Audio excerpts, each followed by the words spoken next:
Boa noite, boa noite a todos. Meu nome é Maurício Putinato, eu sou o presidente da ALEASP, Associação Leste dos Profissionais de Engenharia e Arquitetura de São Paulo.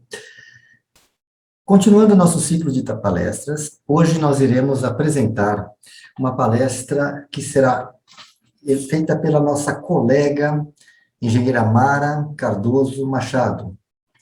E o tema dessa palestra é Engenharia Legal, Diagnóstica e Avaliações.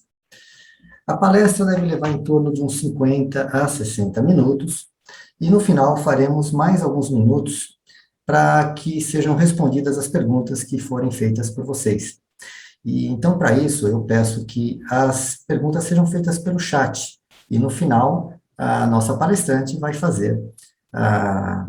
vai responder todas essas perguntas.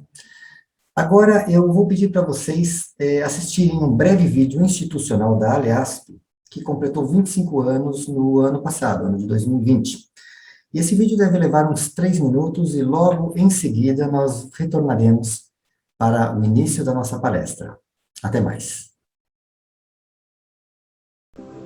Quais são os melhores valores de uma associação? Sua sede? O local onde está instalada? Seus equipamentos? Os mais importantes valores de uma associação são as pessoas que a compõem, gente que faz acontecer, gente que acredita em gente. Os melhores ativos de uma associação somos nós. Estávamos lá na noite de 23 de junho de 1995.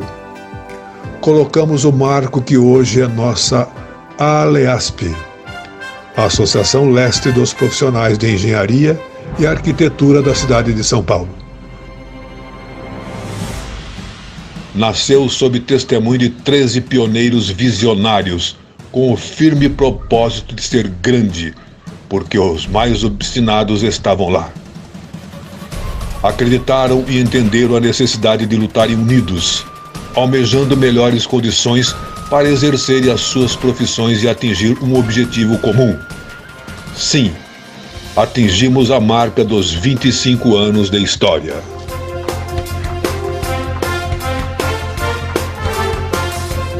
Foi muito trabalho realizado nesses 25 anos. Tivemos diversas conquistas, todas conseguidas com esforço mútuo. Mais vitórias do que derrotas. Mas tudo valeu e vale muito.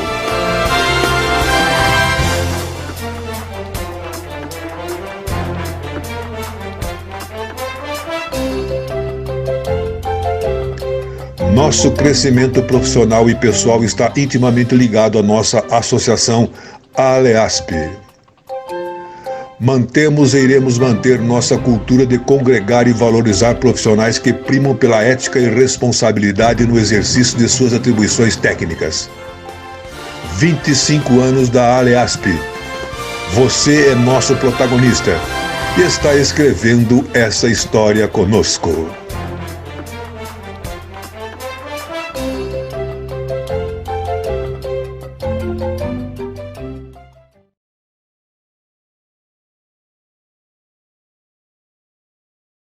Bom, agora, após o nosso vídeo institucional, eu convido a nossa colega, minha amiga pessoal, Mara Machado, a já abrir o seu vídeo para a gente começar.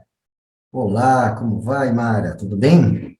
Boa noite, Maurício, e a todos que estão assistindo. Já vi alguns colegas aí, gratidão por virem aqui participar conosco nesse momento. Eu que me sinto lisonjeado pela sua presença aqui e pelo tempo despendido em, pelo menos, compartilhar um pouco do seu vasto conhecimento e ajudar a gente aqui no nosso dia a dia e sair daqui como pessoas um pouco melhores. Então, tá tudo pronto? Tá tranquila? Tá tudo pronto. Eu vou só fazer um teste, me dá seu feedback se eu estou compartilhando a tela certa, que eu estou com duas telas aqui. E eu quero só ver se eu vou compartilhar a tela correta. Deixa eu ver, na tela 2, compartilhar, vamos ver, aparece o PowerPoint?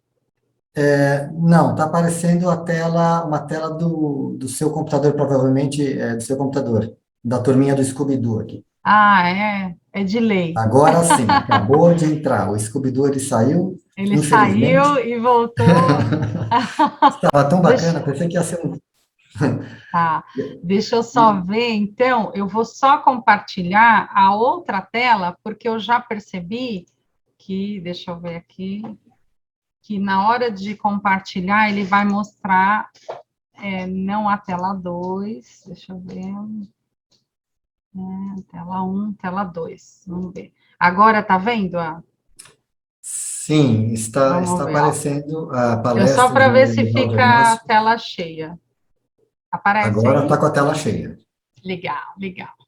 Né? É que esse é um recurso novo, eu uso mais o Linux, né? Mas por conta de usar o PowerPoint, eu achei por bem fazer no Windows. Ah, Então, fica gente, tranquila. beleza. Então, vamos aos finalmente. Vamos lá. Ó, Vamos eu vou começar. tirar interromper o meu vídeo, mas eu estou Tá. aqui junto e Tá. se E surgirem se algumas tiver dúvidas, perguntas, tá, Maurício? Aqueles que estão acompanhando a gente, por favor, se tiverem perguntas, como o estilo da palestra é o estilo webinar, a gente não vai interagir, né, com o pessoal que está nos assistindo, mas a interação é feita via chat. Então, pode interromper, Maurício. Se tiver pergunta no chat, pode interromper e eu respondo, tá bom?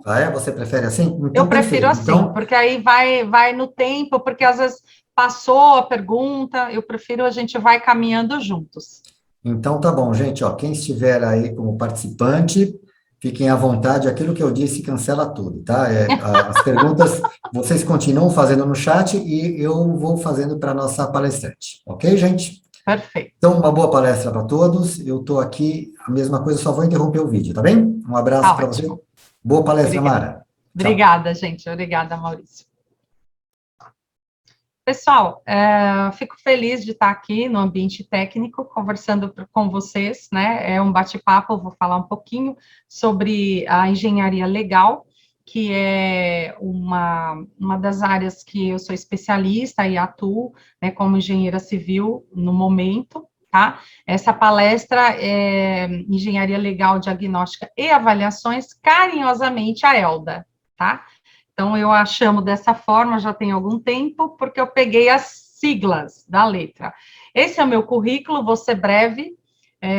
Qualificação técnica em construção civil pelo Senai, 97, engenheira civil pela Unicastelo em 2004, especialista em docência para o ensino superior 2011, segurança do trabalho e meio ambiente em 2015, na UNG, cursando atualmente pedagogia na Univesp, desde agosto de 2019, e cursando também mestrado em nanociências e materiais avançados na UFABC, comecei agora em setembro, tá? Então, a minha atuação como consultora e perita é na Atitude do Brasil, onde estou à frente do departamento de consultoria e perícia da empresa, perícias na área de engenharia civil e recentemente em parceria com uma colega, a engenheira Romilda, estamos aí abrindo a carteira de perícias também trabalhistas, né, na área de periculosidade e insalubridade. Tenho também a empresa Projeto Ar, na qual eu atuo como empresária consultora, na área de autoconhecimento, harmonia e conforto, desde abril de 2019, e pela qual eu estou com um projeto também na área educacional, chamado Primeiro Grupo de Apoio, né, Primeiro GA, Projeto Ser, que está rodando um piloto esse semestre em parceria com o Colégio Fênix, é um colégio aqui da Zona Leste. Começamos agora dia 1º de setembro, tá?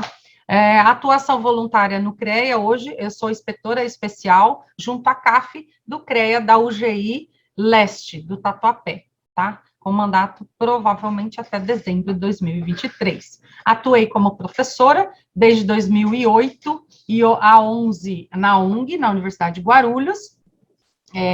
Creio que esteja aí meu colega, que foi meu colega de trabalho na UNG, professor Odair, gratidão, Odair, se estiver nos ouvindo. Ministrei aulas também na Federal, no IFSP, do lado do Shopping D, ali, de 2015 a 2017, cursos técnicos em engenharia civil.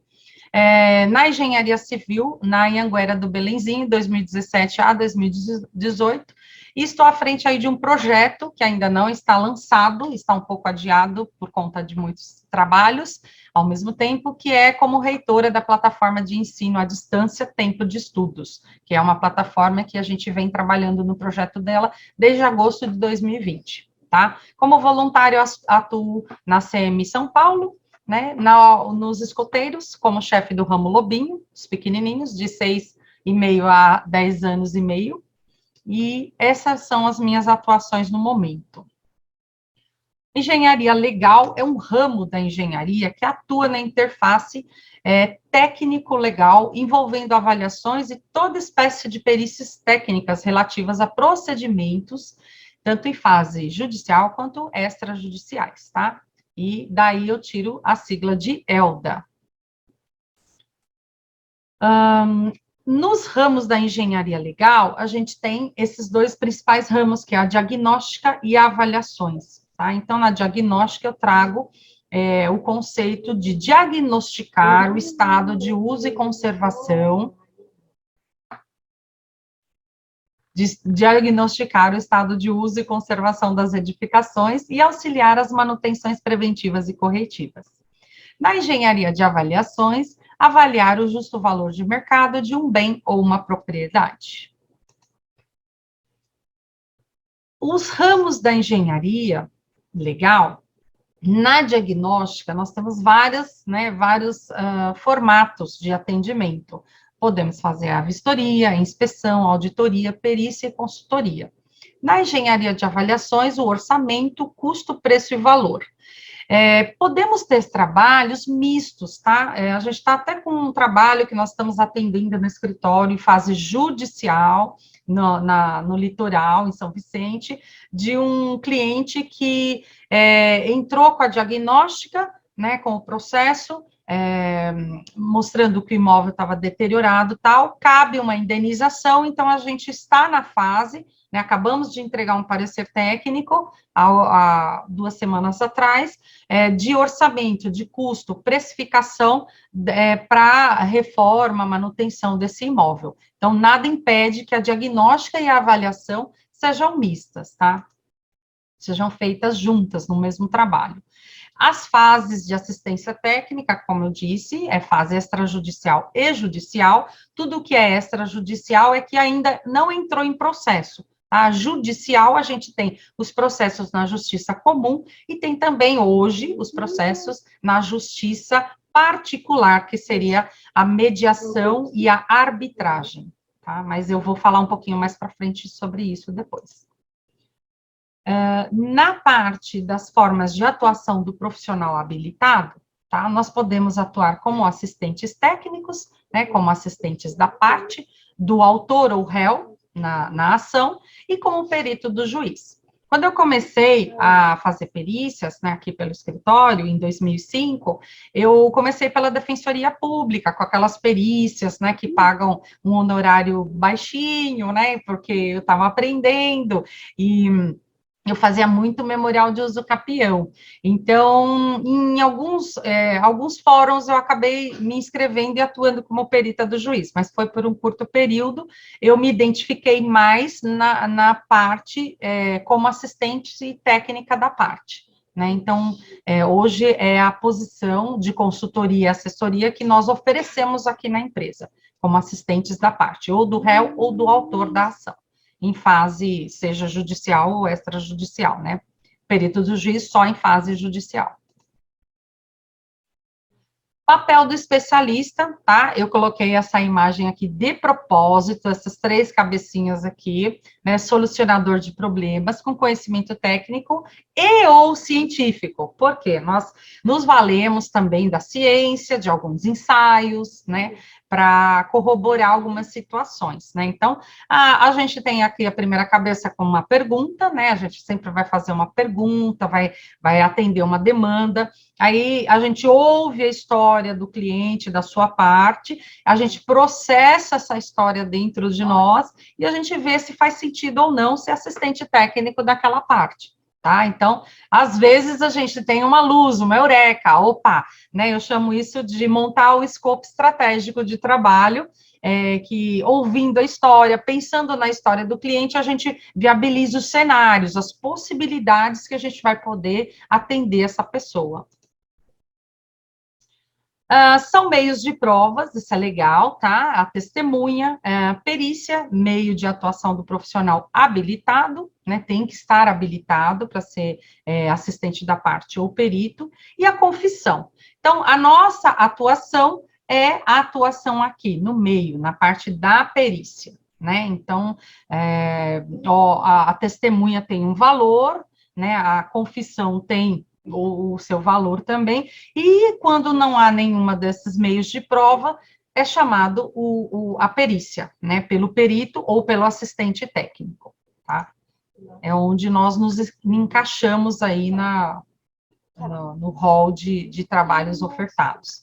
Modalidades de trabalhos técnicos, os principais são relatório, tá, que é um documento usado nas vistorias e acompanhamentos técnicos, né, anotar os procedimentos, experiências e fatos, a redação deve ser clara e objetiva, não porque tivemos aí, não me lembro, não vou falar em datas, mas meados aí de 2010, alguma coisa assim, entrou da grade curricular da engenharia, das engenharias, o português, né, técnico, justamente para melhorar a redação, né, dos relatórios, pareceres e laudos.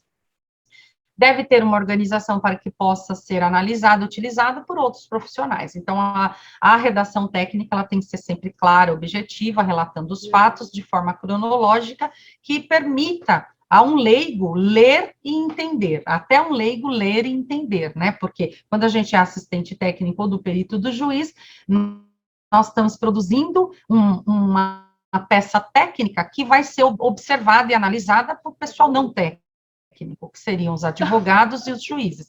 O juiz, quando ele se sente confortável e seguro com a peça técnica, ele profere a sentença dele com tranquilidade, né? Parecer técnico é uma opinião, né, um parecer de um profissional habilitado, né, legalmente habilitado, sobre um assunto da sua especialidade. Então, no parecer, não há necessidade de tanta fundamentação, né, técnica, fundamentação teórica, a gente chama. Então, a gente está dando um parecer de acordo com nossa expertise técnica daquele assunto. E no laudo ele já é uma peça maior, uma peça mais robusta, né, normalmente em mais páginas. A gente costuma dizer que um parecer, ele vai até umas 5 páginas no máximo, não há necessidade de fotos, e no laudo não, já é uma peça mais elaborada, ele é escrito e fundamentado, emitido por especialistas indicado por autoridade ou contratado pela parte, que relata os resultados dos exames, vistorias, assim como eventuais avaliações. Tá? Toda essa definição e conceito, né, eu retirei do IBAP, tá? Depois eu vou falar um pouquinho para vocês mais tarde de alguns órgãos da engenharia legal. Tipos de laudos, nós temos vários, alguns são mistos, como eu falei para vocês, né? A gente tem o laudo de inspeção predial, check-up, avaliação diagnóstica, avaliação cautelar, vistoria de vizinhança, sinistros, né, já trabalhamos para algumas seguradoras, avaliação de imóveis urbanos e rurais, avaliação, revisão de aluguéis, né, agora na pandemia nós tivemos até um pouco mais desse tipo de solicitação das partes, né, fomos contratados tantos por locadores como por locatários, né, para revisionais, ações revisionais de aluguéis, tá? Os, né, bastante conhecidos aí, que são os laudos de uso capião, para as ações de uso capião, servidões, né, que inclui aí concessionárias, disputas diárias em rodovias, né, em áreas que precisam de passagem para servidão, desapropriações urbanas ou rurais, a retificação diária junto à prefeitura, cartório de registro de imóveis e outros. Esse de retificação diária aqui no escritório nós fazemos em parceria com agrimensores, arquitetos, pessoas que fazem o acompanhamento no órgão, a gente não faz esse acompanhamento, tá? Da legislação, tem algumas leis principais, né, a gente tem aí um pool, eu sempre falo assim que quando a gente vai consultar legislação e norma, é legal a gente consultar quando vai usá-las, né, porque a gente pega a última atualização, não corre o risco de estar trabalhando com nada que já está obsoleto. Tá? Então, a gente tem a 5.194, que regula a profissão do engenheiro, tá?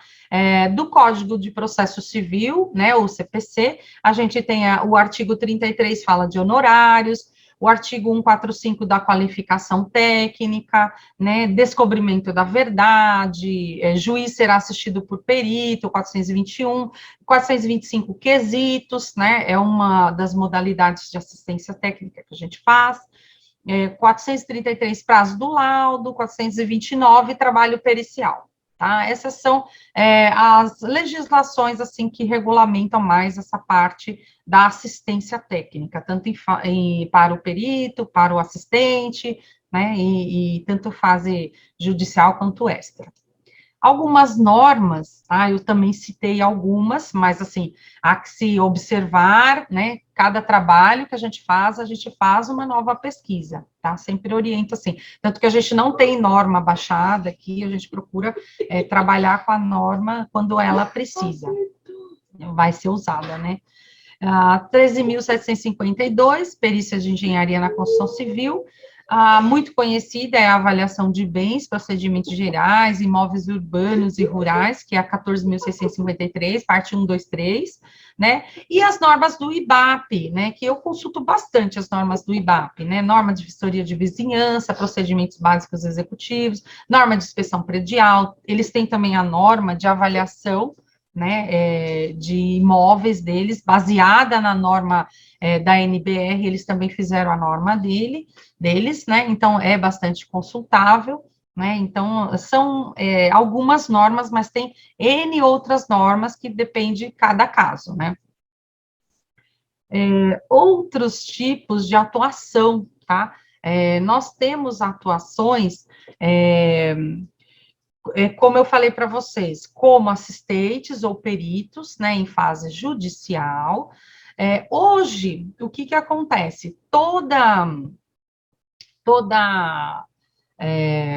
processo que entra no judiciário, seja de qualquer natureza, é obrigatório que ele tenha uma audiência de conciliação, né, de mediação.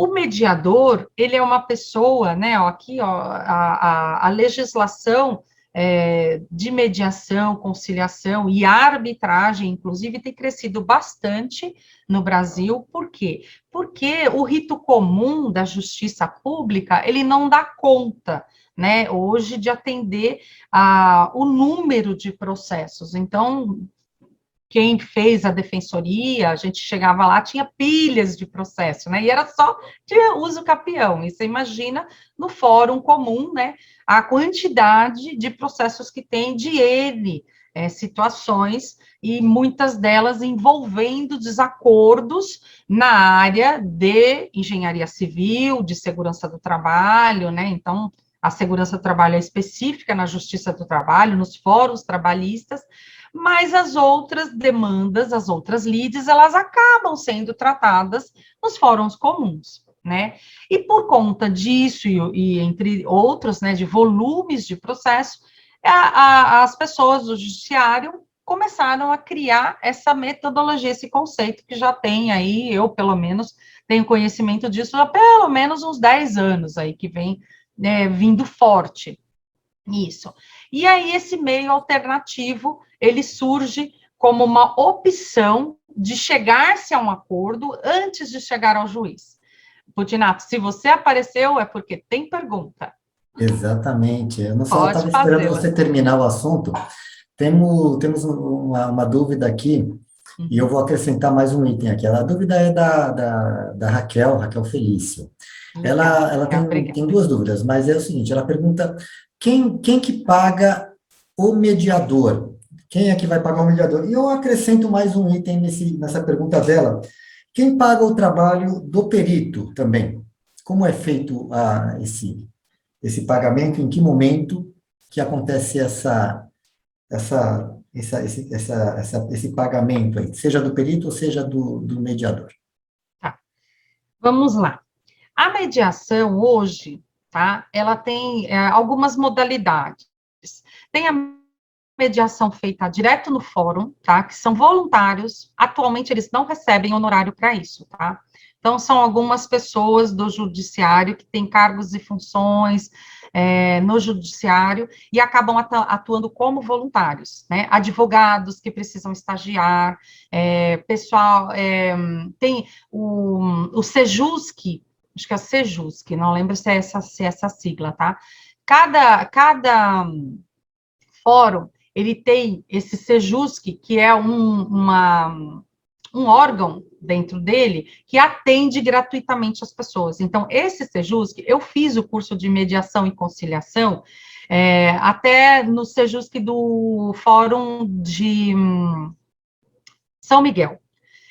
Porque para ter validade, você tem que fazer por uma pessoa do fórum, que vai dar o curso, né?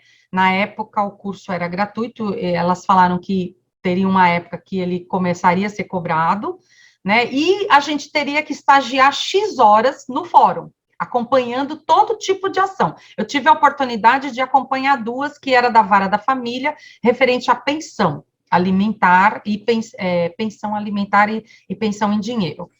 Mas, hoje, essa mediação no fórum, por voluntários, ela não recebe o honorário. Existe um movimento dentro do judiciário para criar um honorário, tá, atrativo, inclusive, para que essas pessoas façam mediação. Então, hoje, se você é engenheiro civil, fizer um curso de mediação e conciliação, você pode atuar em ações que sejam afetas à área da engenharia civil.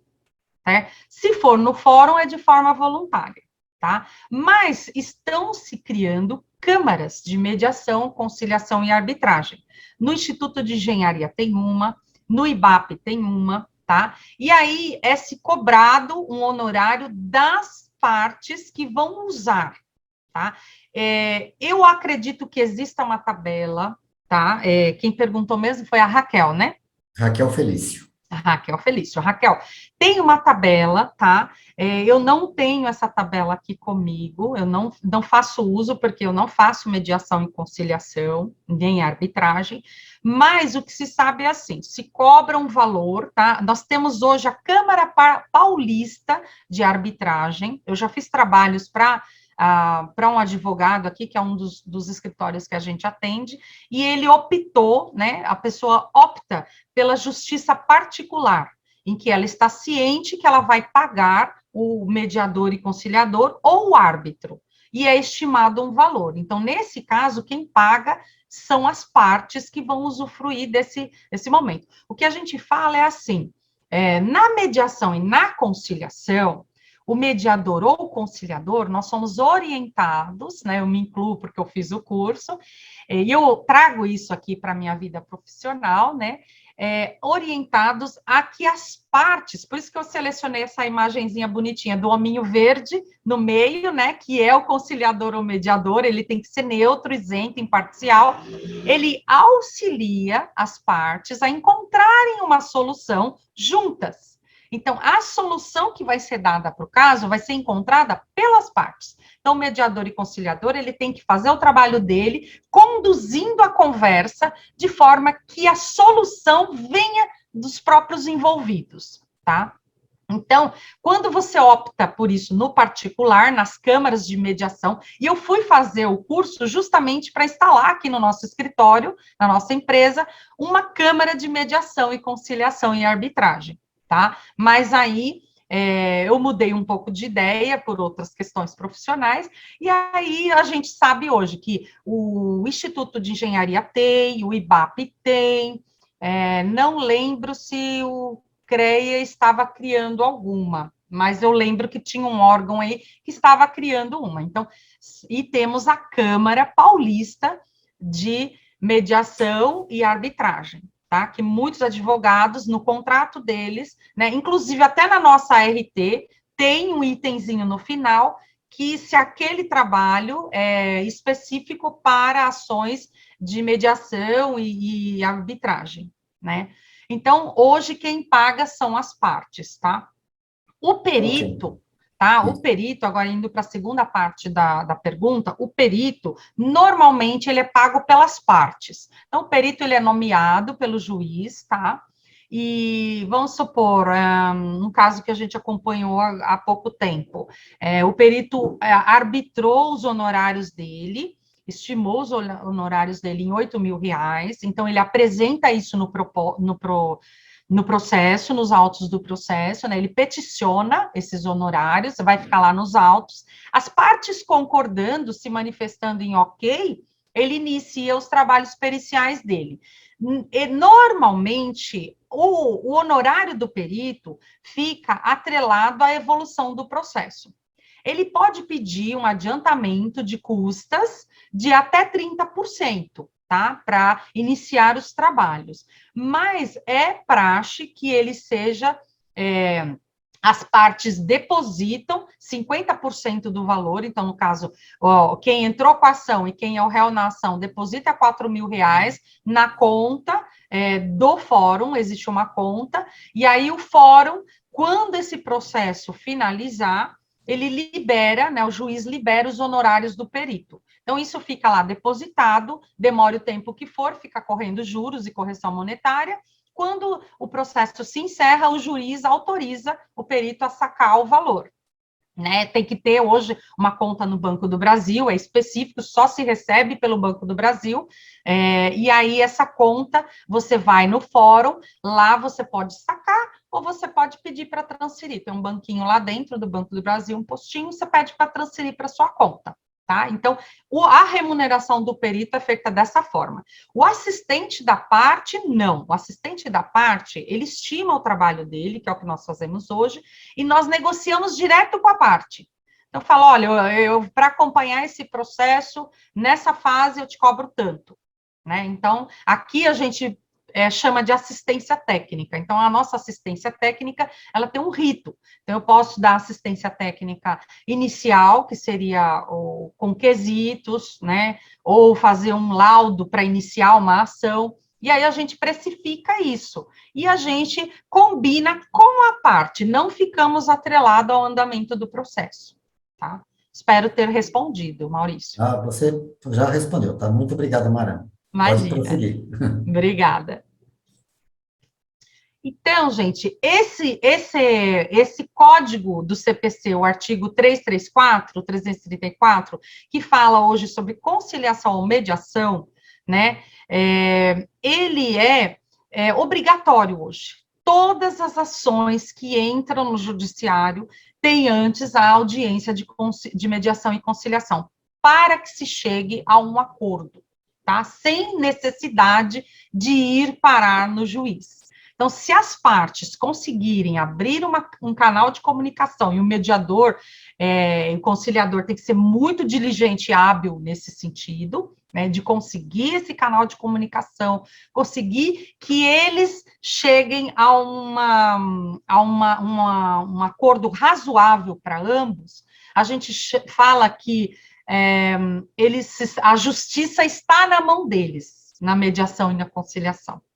Já na justiça comum, não, a justiça está na sentença do juiz, é o juiz que vai olhar a razão de cada um, o que tem nos autos, e vai proferir a sentença. E o mesmo na arbitragem, o árbitro também. O árbitro é um juiz, só que particular. Você está pagando ele para arbitrar, e você assina um termo, um documento, se comprometendo que você vai acatar a decisão do árbitro, e mais ainda, que aquele assunto não é passível de entrar na justiça comum. Então, quando você opta pela justiça privada, que a gente chama, né, particular, você deixa de ter o direito de ir para a justiça comum. Tá? Então, o que eu estou falando é isso, é o árbitro, né, que seria outros tipos de atuação, a arbitragem, que é o que tem né, crescido bastante no Brasil. Por quê? Mesmo você pagando um perito, né, juiz, para arbitrar o seu caso, sai mais barato e rápido a decisão do que você esperar o rito na justiça comum. Porque a justiça comum tem taxas, emolumentos, tem as demoras do rito do rito que segue, né, que eles falam o rito ordinário, o rito extraordinário, e na arbitragem você não tem nada disso. Você marca, você entra com a ação por exemplo, a Câmara Paulista de Arbitragem, você entra com o seu caso lá, o advogado entra com o caso lá, praticamente em um mês você resolve tudo.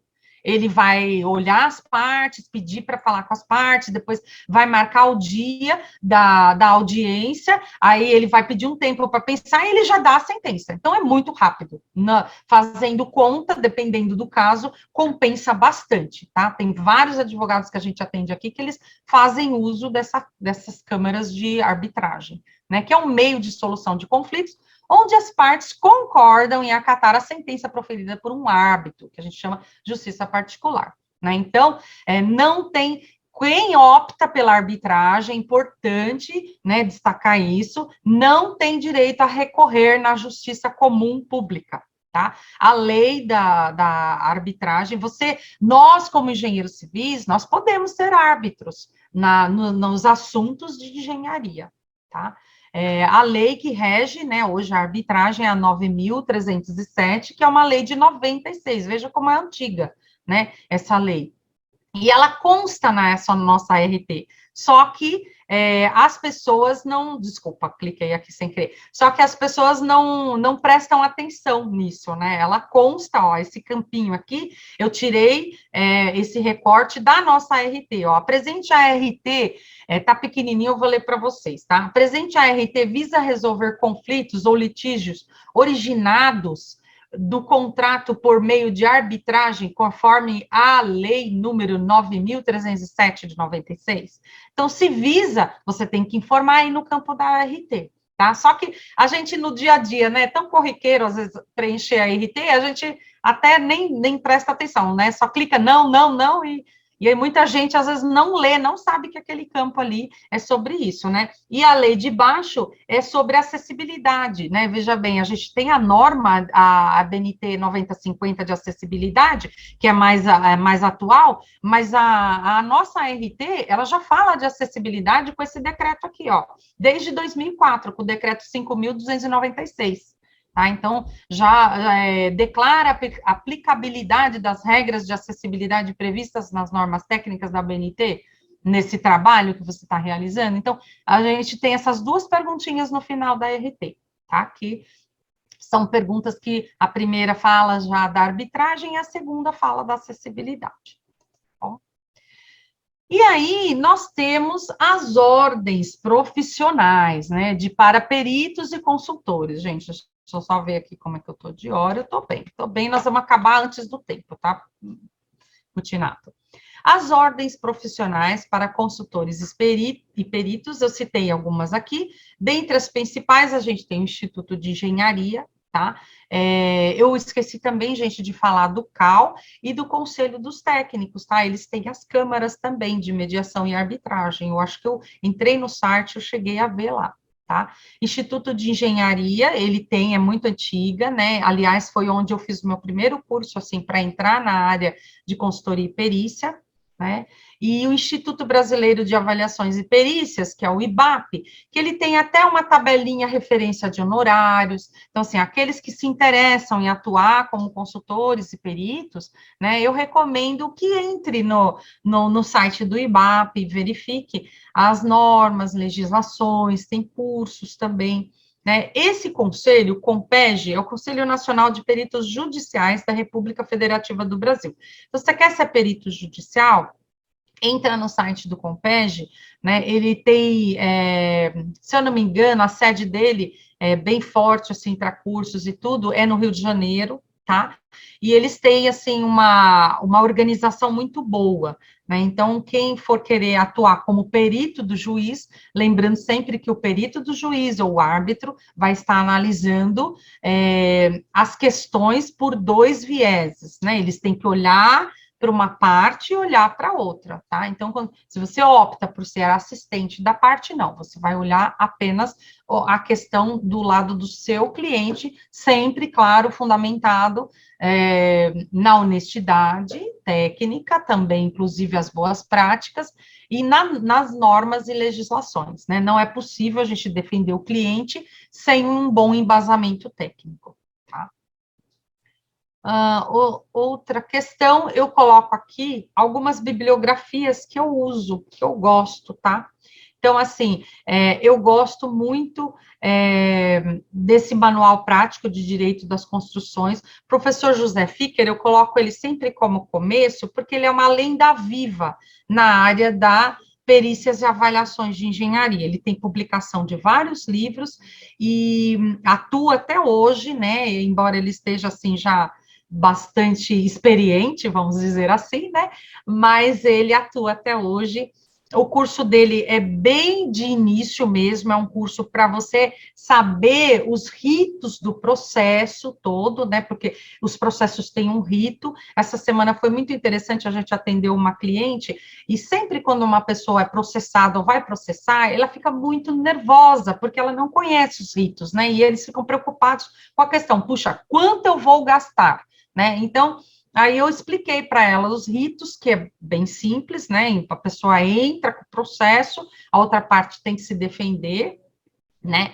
E o rito é assim: entrou com a ação, você pode entrar com a ação com o laudo, e aí, se não chegar num acordo, vai ser nomeado um perito do juiz, aí você tem que, as partes têm que nomear os assistentes técnicos, começa tudo sempre com quesitos, né, das partes. Esses quesitos são perguntas que as partes, né, os assistentes técnicos vão fazer para o perito do juiz, tá?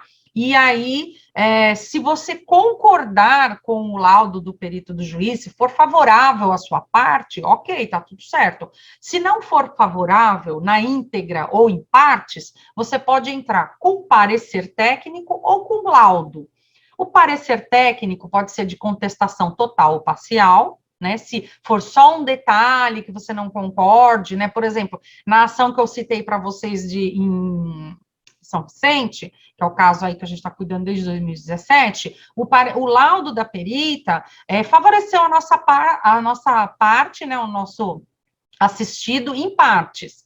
Ela diz que realmente cabe uma reforma no imóvel por conta das patologias que foram feitas, que surgiram, e que cabe também uma indenização para o nosso cliente. Então, ela acatou a diagnóstica que nós proferimos, porque a parte entrou com o processo com um laudo nosso de diagnóstica, tá? Ela acatou isso, realmente precisa arrumar o imóvel, tem patologias, é decorrente disso, e ela arbitrou, né? Ela pegou a tabela SINAP e colocou lá como referência dos serviços, porque, se eu não me engano, no nosso laudo, a gente tinha mandado uma planilha dos serviços para ser feito, quantitativos, né?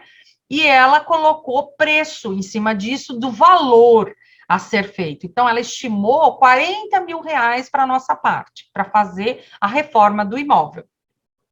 E aí, nós fizemos um parecer de contestação parcial. Por quê? Concordamos que o imóvel, né, acatamos que ela acatou que realmente tem patologias, tem que ser feita a reforma. Essa parte nós concordamos.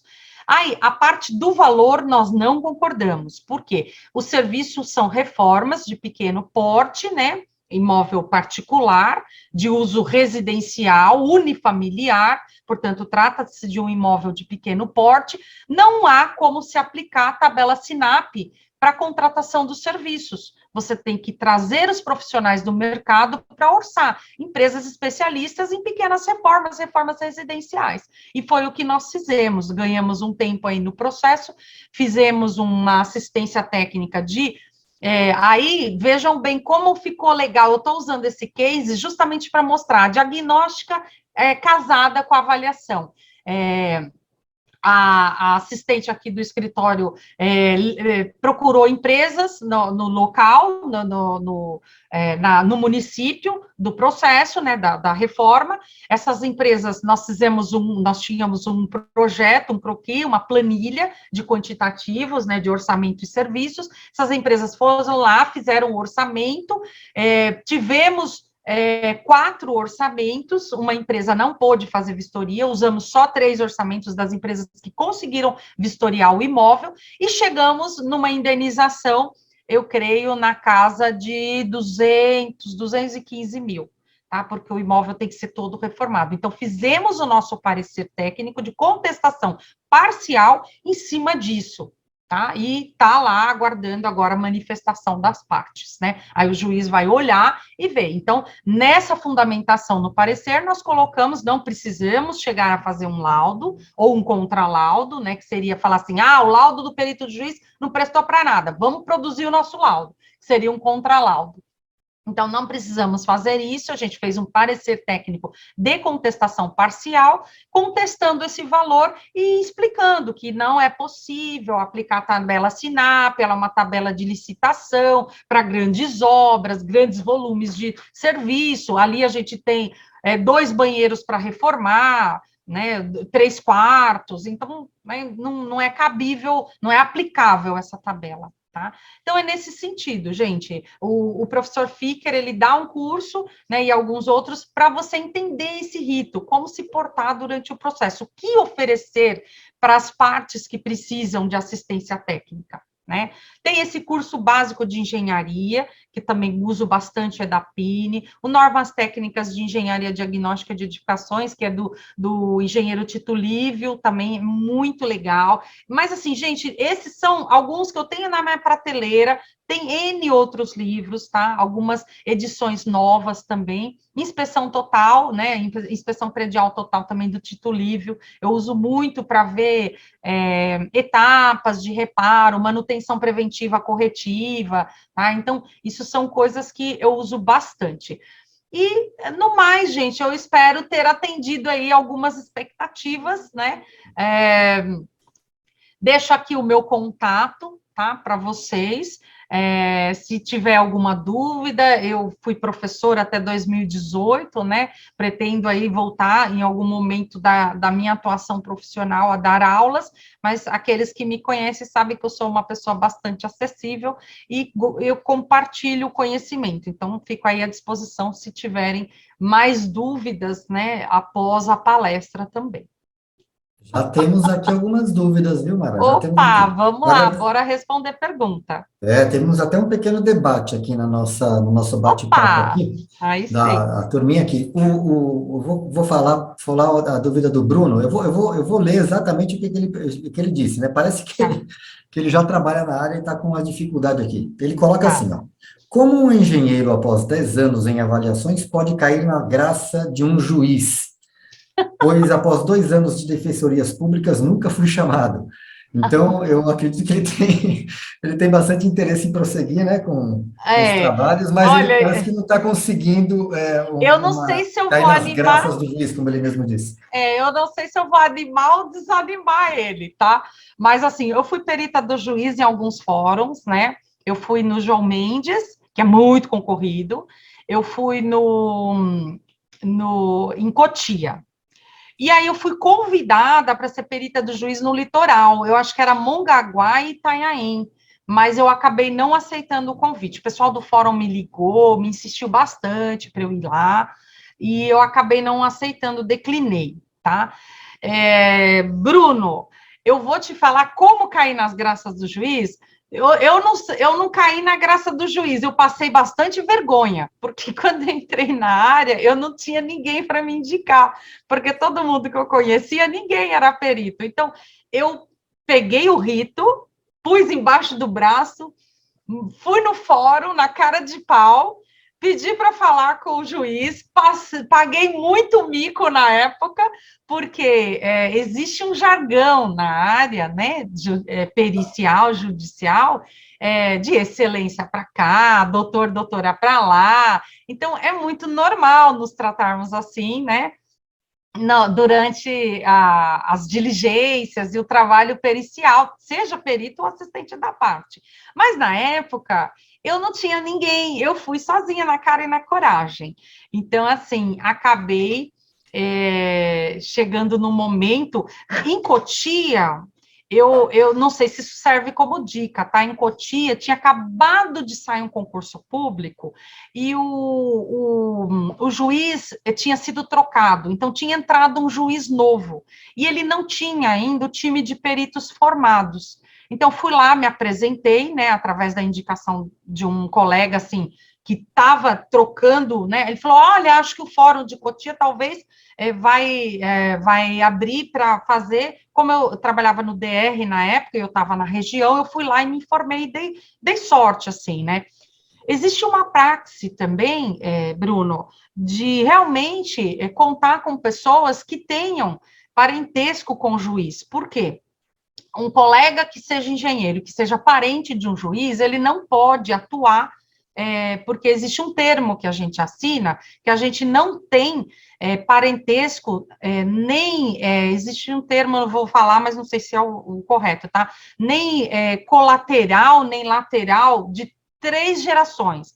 Então, você não pode ser nem de primeiro grau, nem de segundo e nem de terceiro grau de parentesco, né? Para você poder atuar como perito naquele fórum, né? Então, você não pode ser parente do juiz e nem de ninguém daquele fórum, tá? Então, talvez conhecer algum colega que tenha um parente que seja juiz e que possa te recomendar, talvez seja esse. Mas, via de regra, o procedimento, né, vamos supor, a grosso modo, sem o QI, sem quem indica, seria ir ao fórum e se cadastrar na vara, tá? Porque, segundo eles, existe um rodízio. Eles fazem, tem fóruns que faz sorteio e tem fórum que faz rodízio, tá?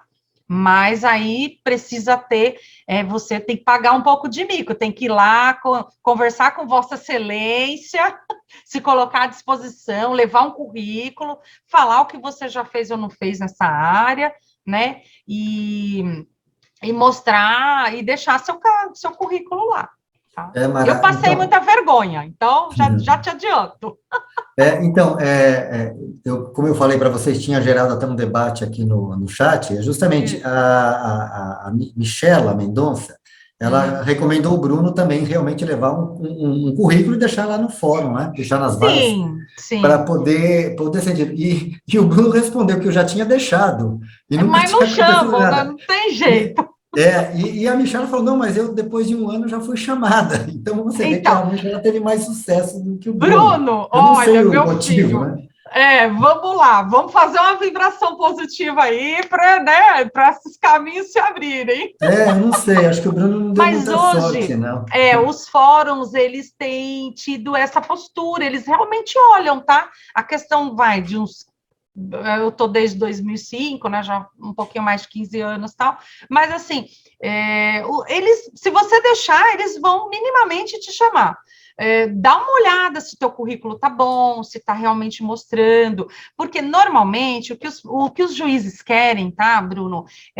Eles não querem só avaliação, eles querem também a diagnóstica. Então, verifica se você, de repente, não focou muito na avaliação, né? Porque é como eu te falei, eu citei esse case aí, porque é um case bem legal, é recente, a gente acabou de fazer o trabalho, e ele é híbrido, né? A gente começou na diagnóstica e agora estamos na avaliação dessa indenização aí, né, para a nossa parte. Então, às vezes, pode ser um entendimento também. Seria legal eu sei que vai ser um pouco insistente da sua parte, ó, como te falei, a gente paga um pouco de mico na vida, mas não tenha medo de passar vergonha. Vai com fé. Você pedir uma audiência. Olha, você passa no fórum, fala, olha, eu deixei meu currículo aí, que dia que eu poderia vir falar com Vossa Excelência, com esse excelentíssimo juiz? Né? Bem assim, tá, Bruno? E ver, porque eles têm umas folguinhas entre uma audiência e outra, tem os juízes que são bem acessíveis e tem outros que não são, tá? Já te adianto. Tem outros que vão tratar a gente, né, com casca e tudo, não conhece e tal. Mas você tem a oportunidade. O não você já tem, tá? Então a gente precisa ser um pouco cara de pau e insistir, tá? Então, eu te peço, como você já é da área, não desista, se você está na defensoria, não desista, e verifique, né, se o teu trabalho tá legal, se o seu currículo tá legal, aproveita aí, troca uma figurinha com a Michela, né, Isso mesmo. e a gente Então, vai vendo. e isso acontece mesmo, né? É, Essa empatia, às vezes, com alguém é, nos traz é, alguns benefícios, mas isso é muito pessoal e, às eu vezes, fui em nós não várias, temos como intervir. eu Inclusive, fui em até o muitas Paulo, varas, tem é, mais uma aqui, o Paulo Jackson, nosso amigo lá também da Associação da Leasp, ele também legal. tem a mesma coisa, ele disse que já foi assistente várias vezes, mas ainda não teve não foi chamado por nenhum juiz, não recebeu Mas nenhum convite. eles querem ser peritos do juiz, né? Eu Ah, brinco assim, ó, vai acredito trabalhar que esse duas seja o vezes, viu? objetivo. O honorário é um, mas vai trabalhar duas vezes, vai ter que olhar para as duas partes, né? Paulo, te dou o mesmo conselho, Paulo, te conheço há muitos anos, sei da sua competência técnica, dá uma olhadinha se esse currículo tá bom, se tá legal, né? Realmente é um pouco de insistência, tá? E, gente, assim, ser perito do juiz é legal, é bacana, dá um status quo, tá? Ser perito do juiz. Mas, assim, lembrem-se sempre, vocês estarão olhando duas partes, tá? Então, assim, o pessoal fala assim, o assistente técnico ganha menos, ele é X% do honorário do perito. Eu digo para vocês que isso é lenda, tá? Isso é lenda urbana, é mito urbana. Eu já cobrei mais caro que o perito do juiz numa ação. Mas por quê? Eu falei, eu não estou olhando o honorário do perito, eu estou olhando o meu trabalho. O que eu vou ter que fazer para te defender? O que eu vou precisar montar aqui? Quais são as peças que eu vou ter que montar para te defender ou para a gente ganhar? Né? A gente fala assim que nós não acreditamos em ganho de causa, nós acreditamos em bons acordos. E nós temos conseguido isso para as nossas partes. Né? Então, é muito legal. Já duas perícias, duas assistências técnicas nesse último 2, 3 meses, nós conseguimos uma vantagem para nossas partes só acompanhando o perito do juiz. Então, fui lá com o meu assistente, eu estou com um colega engenheiro que está entrando nessa área pericial como assistente técnico, e nós auxiliamos o perito do juiz na vistoria, respondemos as perguntas dele, né, fomos bem elucidativos na questão da nossa parte, e não precisou ir adiante, não precisou de parecer e nem de laudo, e nem de quesito, matamos na diligência técnica com o juiz, com o perito do juiz. Né? O laudo do perito favoreceu em praticamente 100%, só para vocês terem uma ideia, um dos casos era em São Bernardo, eu posso falar o case, mas não posso falar o santo, e eu posso falar o milagre. A gente estava numa renovatória de aluguel, onde o inquilino entrou com a ação, pedindo um desconto por causa da pandemia, era uma avaliação, eles pagavam aluguel de 55 mil por mês, portanto, trata-se de uma loja, né, de um galpão grande, e o cliente nosso, pelo reajuste, por tudo, tinha direito a um reajuste para mais de 100 mil por mês. Eles entraram pedindo para pagar 65 mil, e o laudo do perito do juiz saiu semana passada, o advogado me mandou o laudo estimando o aluguel mensal em 80 mil. Então, favoreceu a nossa parte.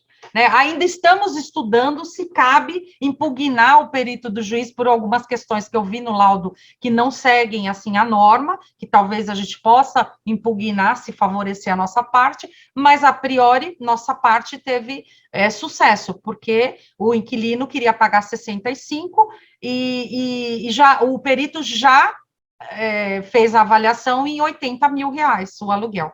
Então, já tivemos aí, 20 mil e cobramos, gente, aqui no escritório nós cobramos R$1.000, tá? Para acompanhar o perito do juiz. Então, assim, com R$1.000, o cliente resolveu a parte. Não compensa contratar assistência técnica?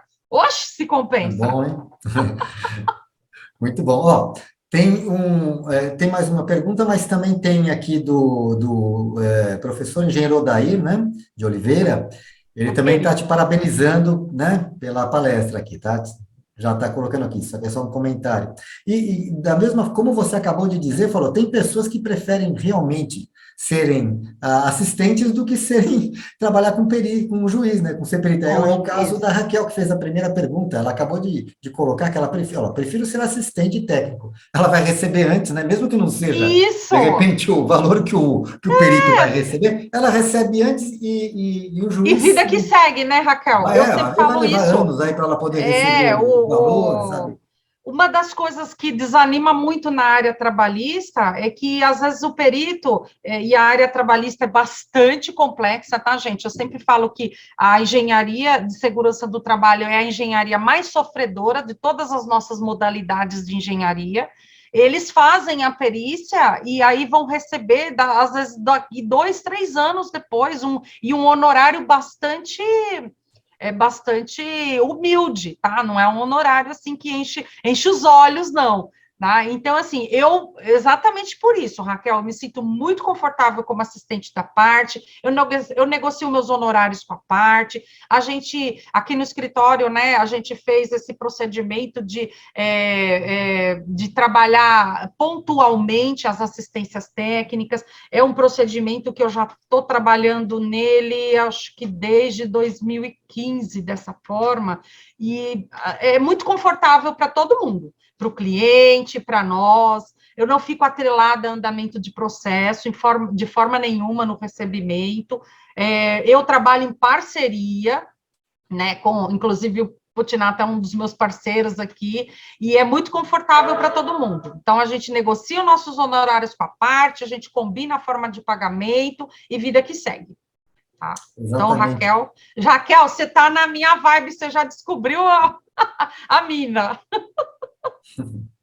Olha, tem uma pergunta agora de uma outra pessoa aqui, né? É o Tiago, você não me cortou um pedaço aqui, mas é o seguinte: é um caso diferente esse aqui. Ele é recém-formado, né?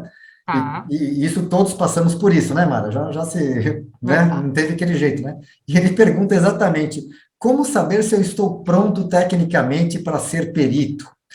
Né? Sou engenheiro recém-formado, trabalho com projetos na parte de tecnologia. Bom, até hoje a gente tem essa dúvida, né, Mara? Depois de 30 anos, É um termômetro difícil, viu, a Tiago, gente de nunca sabe saber se a gente está pronto para alguma coisa, né? para alguma coisa, mas o que Sempre eu te surgem falo, novidades. eu sempre falo assim para os alunos, né, que eu tive o prazer de ser professora, e eu falo o seguinte, que para ser um bom perito, seja do juiz ou assistente técnico, é legal você ter um pouco de experiência de obra, né, Putinato? Porque, Ah, assim, sem dúvida. você precisa pegar, né, a gente brinca assim, amassar barro, né, ficar pé vermelho mesmo. Você precisa pegar alguns know-hows da área, né? Uma outra saída muito boa é você se tornar assistente de um perito já estabelecido, de um assistente técnico, né, já estabelecido, um profissional que já atue, assim, que a gente pode chamar assim, um profissional pleno ou sênior, né, você sendo um júnior, vamos supor assim, né, um recém-formado. Seria bem bacana você atuar dessa forma, né, você vai fazendo seus trabalhos aí, vai pegando sua expertise e fazer parcerias, trabalhar assim.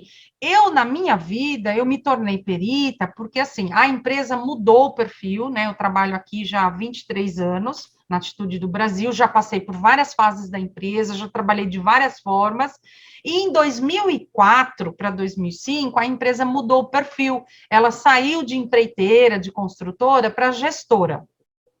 E aí, na gestão, eu não me vi tanto na gestão. E aí eu pensei, puxa vida, eu podia fazer perícia, que é uma coisa que eu sempre gostei de escrever relatório, eu gosto muito de ler, né? E aí, por coincidência, surgiu a oportunidade. Então, eu pensei assim, puxa, o que eu vou fazer com todo esse meu conhecimento? Vou jogar fora? Vou virar suco, né? Vou vender coco na praia? Então, eu pensei de trabalhar dessa forma e acabou dando certo para mim.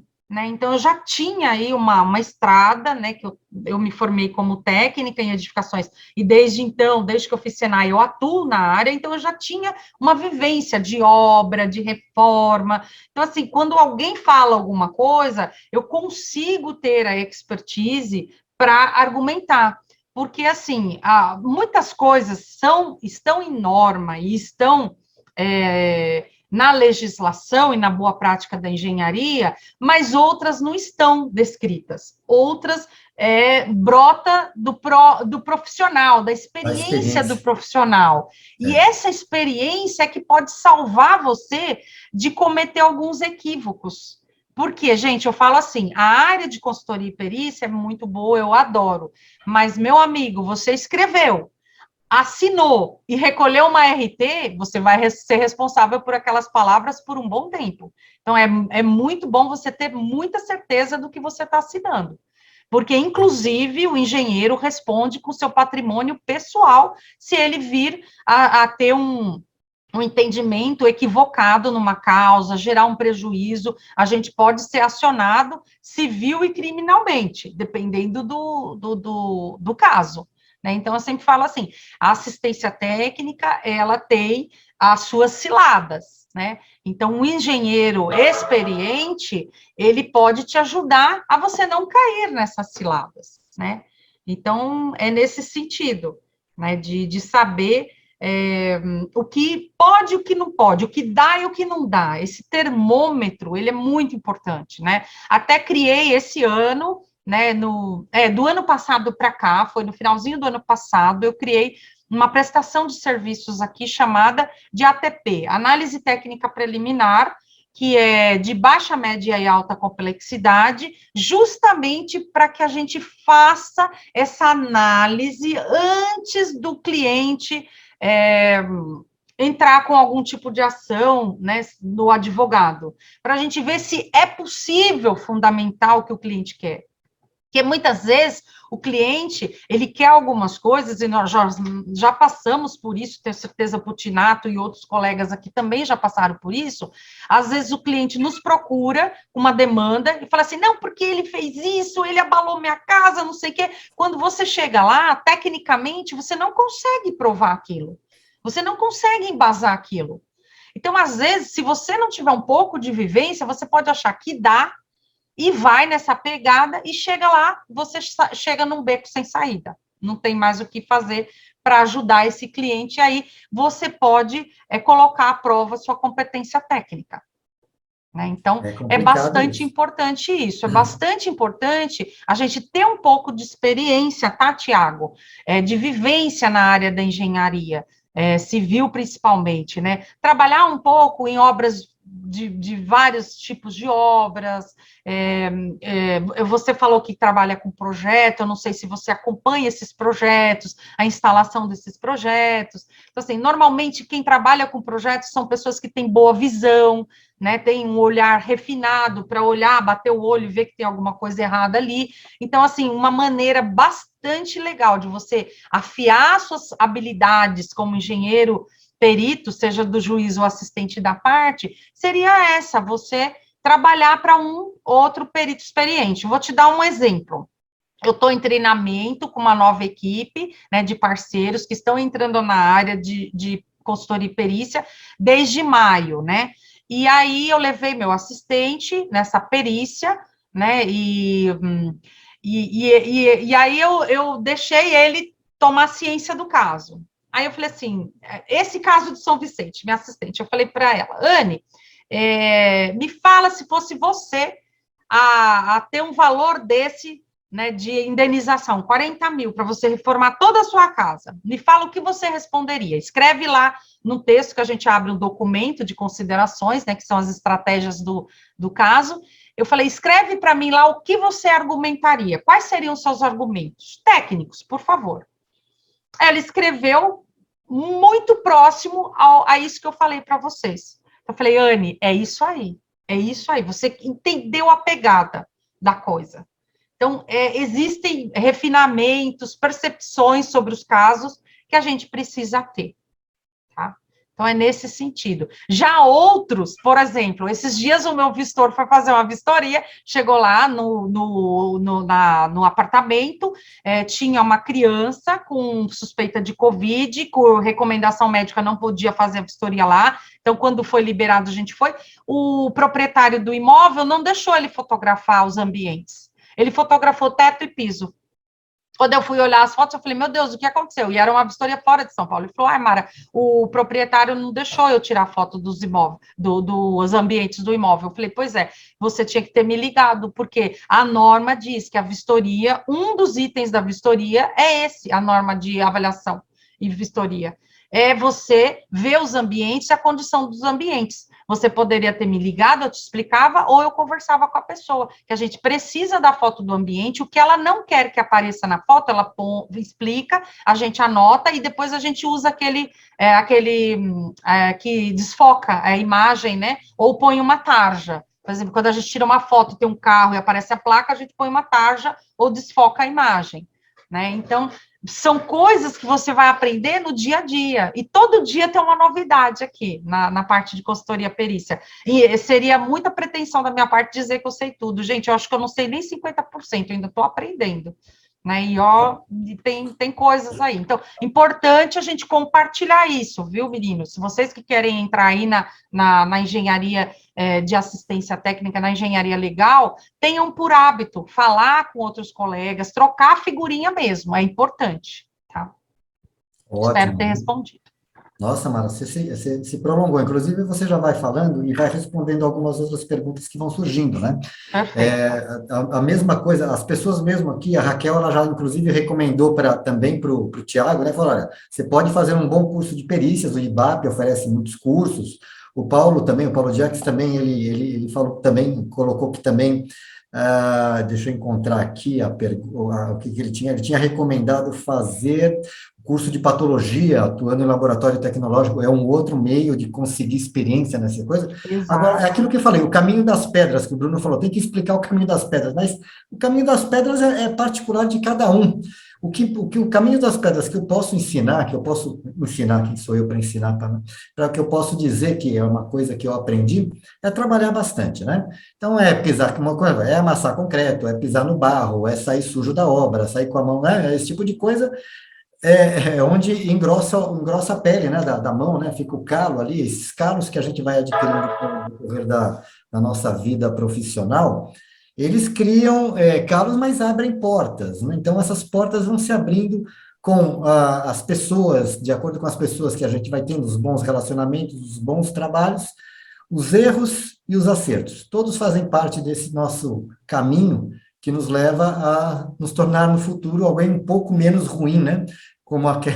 Sabendo um pouquinho mais. Então, isso que é o caminho das pedras, né? O caminho das pedras é o trabalho. E, principalmente, as pessoas que nos cercam, que nos ajudam muito. A Mara, por exemplo, é uma pessoa que eu considero muito, muito importante, me ajudando no caminho que eu tenho trilhado. Eu acredito que tenha ajudado um pouquinho ela também.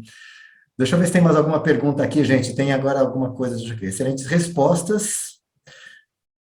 Deixa eu ver se tem mais alguma pergunta aqui. O Bruno está falando para comentar a última pergunta. Deixa eu ver exatamente. Mara, a última pergunta. Exatamente, tem uma aqui. Contestei o perito e o processo foi interrompido. Como fica essa situação? 5 anos já passaram por isso. É o Bruno que perguntou? É o Bruno. Isso aí já aconteceu comigo. Eu, graças a Deus, não foi comigo. Quem contestou foi o outro assistente. Aconteceu a mesma coisa com ele. Então, e o processo parou, é isso? O caso do Bruno, o processo foi interrompido, segundo ele. Então, o que acontece é assim, por exemplo, quando você contesta o perito, se a sua contestação foi acatada, eu acredito que sim, porque o processo foi interrompido, né? O que pode ter acontecido, ou eles podem ter feito um acordo, as partes, né? E não se faz mais necessário o processo, o perito, ou o perito declinou, ou a parte pediu a substituição do perito, e depois não tiveram dinheiro para pagar um novo perito, porque existe isso, se você impugnar um perito, ou contestar ele, ou ele for retirado do processo, o dinheiro que já foi pago para ele não é ressarcido, tá? É um dinheiro que fica para o perito. E aí as partes têm que ter dinheiro para pagar um novo perito. Então, tem que checar o imbróglio aí do processo. Não sei se você estava tratando direto com a parte, essa informação, se você estava tratando direto com a parte, você consegue ela na parte. Se tinha um advogado, o advogado, ele pode estar te informando do status desse processo, tá? Importante também, gente, esses dias eu tive uma fala com um cliente, e eu quero compartilhar isso com vocês, tá? Que é uma coisa, assim, trivial, parece trivial, mas não é. Eu, na conversa, tal, a parte falou assim, o advogado da parte fez assim, né? Porque eu faço muita reunião com a parte e com o advogado da parte, para a gente alinhar as estratégias. O advogado fez assim, mas você, como assistente, você não acompanha o processo no fórum, no judiciário? Eu nunca tinha me perguntado isso, porque nós não acompanhamos. A gente acompanha o processo com a parte fica olhando quando o processo anda, ou com o advogado da parte, tá? E aí eu achei muito interessante a minha resposta, que foi sincera, veio do coração, mas eu achei que foi uma resposta bem legal. Eu falei assim, olha, nós não acompanhamos o processo, o andamento do processo no judiciário, por quê? Primeiro, eu não sou advogada, tá? Eu não sou advogada, eu sou engenheira. Então, assim, eu não tenho obrigação de acompanhar o processo no judiciário. E como eu sou engenheira, eu não sou advogada, eu tenho a preocupação de que eu entro no processo, eu olhe e eu perca a visão. Como eu não sou advogada, eu não conheço tão intrinsecamente o rito do processo, eu conheço o rito da assistência técnica, que é diferente do rito do processo. O rito do processo, a hora que pode recorrer, que não pode, é advogado, gente. Agora, se você é engenheiro e advogado, arquiteto e advogado, ok. Mas eu falo, eu não acompanho porque, como engenheira, penso que eu posso olhar um processo, achar que um prazo é aquele prazo e não ser. Então, a gente pode perder um prazo. E como quando você está fazendo uma assistência técnica em fase judicial, eles chamam prazo fatal, né? Após o prazo fatal, você não pode mais se manifestar. A parte não pode mais. Então, por exemplo, quando começa o processo e o perito do juiz é nomeado, e ele pede a nomeação dos assistentes técnicos, ele pede também o envio dos quesitos. Se você não indicar uma pessoa como assistente técnico naquele momento, você não indica mais. Você vai ficar sem assistente. Então, você vai ficar à mercê da conclusão do perito do juiz ou da outra parte, se tiver assistente. Você não tem mais tempo no processo para indicar uma pessoa. Você pode indicar uma pessoa, daí você não se acerta com ela, você pode substituir essa pessoa no processo. Mas se você, nesse momento, não indicou ninguém, você não tem outro momento para indicar. Então, essas coisas são fatais no processo, né? Então, eu falo com muita tranquilidade, não acompanhem processo no judiciário. Essa obrigação é dos advogados e eles nos passam o prazo fatal. Aqui no escritório, nós temos uma praxe, né, um praxe que é assim, normalmente, a gente entrega o serviço, se for um serviço muito assim, com, no mínimo, 2 dias de antecedência do prazo fatal, mas o ideal é com 1 semana de antecedência do prazo fatal. Por quê? Se tiver algum ajuste, se o advogado tiver algum problema, ele não perde o prazo, tá? E a gente trabalha sempre com hora e data em tudo. Toda a comunicação com os clientes é datada e horada. Né? Por quê? Porque a gente não evidencia que nós mandamos tudo a hora e a tempo para atendimento antes do prazo fatal, tá? Graças a Deus nunca aconteceu da gente perder um prazo, mas o Putinato até me conhece, né? Eu falo, Putinato, tô entregando um trabalho, tô em dia de entrega, então assim, quando eu tenho prazo para cumprir e é em fase judicial, eu vou entregar. Geralmente entregamos com 2 dias de antecedência do prazo fatal, é o mínimo que a gente faz. Então, a gente procura. Alguns casos, que é incêndio, né, gente, aparece aqueles incêndios, né, de última hora, de um amigo, de um colega, de um indicado de não sei quem, então a gente atende. Mas fiquem tranquilos, se alguém falar isso para vocês, respondam com muita tranquilidade. Não acompanho, porque como assistente da parte, eu não tenho obrigação de ser cadastrada em nenhum fórum. A minha tratativa é com a parte. Então, não preciso de token, não preciso de nada para entrar no judiciário, porque eu nem vou entrar. Mara, eu acho que a nossa palestra acho que foi bastante completa, né? Acho que as pessoas... Creio que abordamos tudo e mais um pouco, gente. Mais um pouquinho, né? Bom, para as pessoas que ainda tiverem dúvidas, o telefone da Mara está ali, né? O WhatsApp, né? WhatsApp, o e-mail, né? Acho que fiquem à podem vontade. também fazer alguma pergunta, né? Num outro momento, ou até para complementar alguma coisa que tenha ficado para trás, gente. Aqui. É isso? Então, olha, eu acho que é isso aí. Mara, eu vou fazer o seguinte aqui, ó. Eu vou agora pedir para você descompartilhar a tela, né? E vou agradecer aqui a sua palestra, né? Que foi brilhante. Agradeço as perguntas que foram feitas por todos os nossos participantes.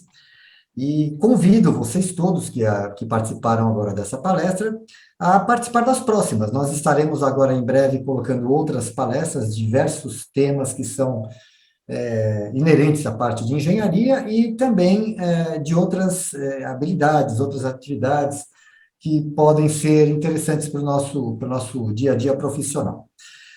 Então, muito obrigado por você, Mara. Para todos que estão, eu peço para esperarem mais um pouquinho, que nós temos agora, permanecer mais alguns minutos, porque tem alguns vídeos institucionais muito interessantes do CREA, do nosso Conselho Regional, e serão apresentadas informações bastante importantes para a gente, tá bom? Então, eu agradeço Gratidão aí a todos, gente. Boa noite. Obrigada pela paciência e pelo ouvido. Um beijo. Obrigado, Mara. Muito obrigado a todos. Uma boa noite.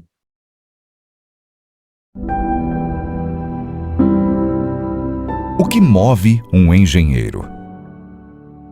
Tudo que ele estudou? As vocações que ele tem?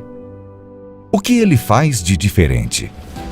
É a profissão com maior número de especializações. São tantas.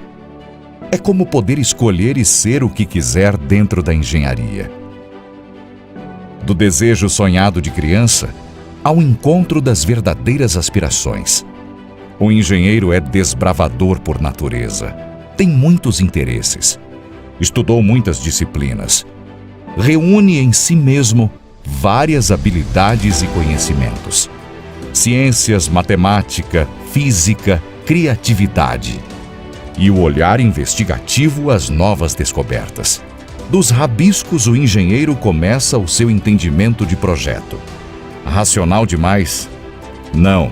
Racional e intuitivo. Não existe criação sem a intuição. Não é por acaso que a palavra engenheiro veio do antigo francês e do latim para significar talento, inventividade, destreza incomum. A capacidade de encontrar soluções para problemas tecnológicos, práticos e muitas vezes complexos. A engenharia é um trabalho de largo fôlego. Toda construção é aberta à possibilidade de progredir. Na química, na energia, na infraestrutura, na produção das indústrias, na agronomia, nas geociências, nos alimentos, em todos os campos úteis à sociedade. A engenharia está em quase tudo que você imaginar. Tem sempre um engenheiro fazendo mais por você. CREA São Paulo. O CREA São Paulo fiscaliza, orienta e habilita o exercício profissional dos engenheiros. O mundo percebeu que é preciso mudar. A engenharia, agronomia e geociências fazem o que é essencial à vida e com visão de futuro estão na liderança da retomada econômica. Diante de tantas mudanças, o CREA São Paulo iniciou sua própria transformação para estar cada vez mais próximo aos profissionais e atuante na segurança da sociedade. Faça parte da transformação do CREA São Paulo.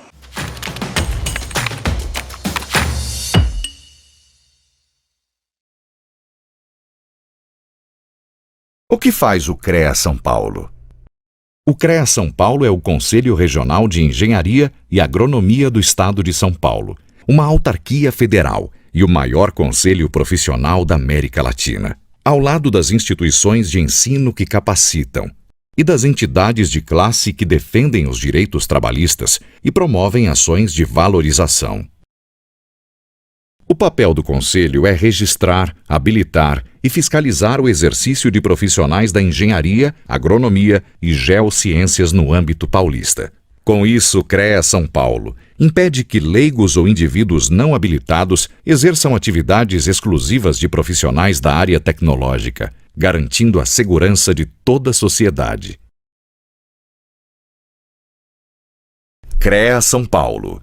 Fiscalização. Boa para o profissional, essencial para a sociedade.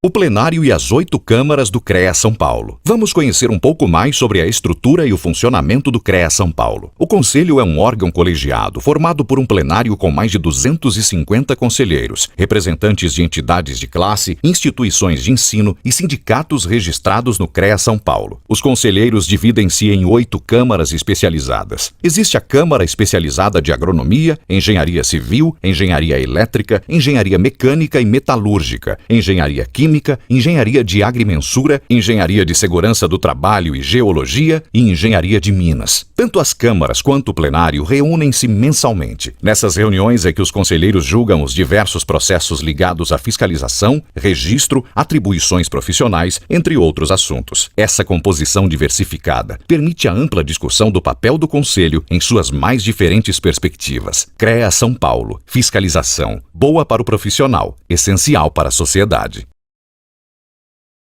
Funções do Conselho de Classe, Associação e Sindicato.